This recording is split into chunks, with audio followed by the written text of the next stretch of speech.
Makita sa nawong sa sininga mga kabataan sa Barangay Desamparados Haro ang tuman nga kalipay sa isa ka programa nga gindala sa ila barangay. Kalingawan nga gindala sang Scouts Royal Brotherhood Fraternity bilang kabahin sang ila community outreach program. Madamo sa mga pahampang ang gindala ang grupo sa mga kabataan. Kangay nagidlang sang Wawawi game nga Hep Hep Hooray kag madamo pa.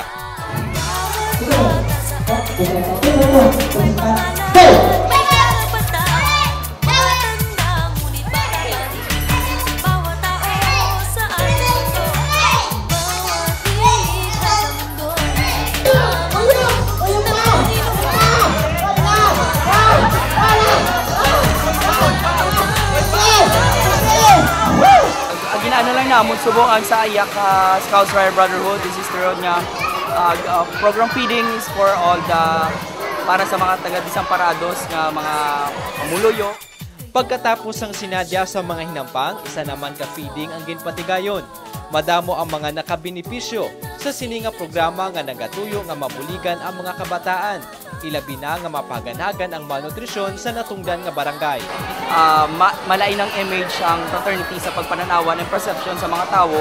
And then, para mabag-o namon ang pananaw sa mga parents nga dapat nga hindi sila mag-judge nga amunang fraternity because damo fraternity ga serve as role model para sa mga iba niya mga bata ag sa iban mga kabataan nga dapat magsunod sa amuni nga mga programa. Siyempre tiun man sa mga ini nga magsinadya sa kaangay nila nga mga kabataan, ilabi pa nga wala pa nagsugod ang klase. So unawis nagapasalamat kami sa grupo sa Scout Royal Brotherhood sa sining okasyon. So bugos nga barangay opisyal kapasalamat sa inyo nga pagkaridire ang sa pagmatag pasadya pag-assist sa amon nga mga pamuluyo unabis sa mga kabataan sa siningapon.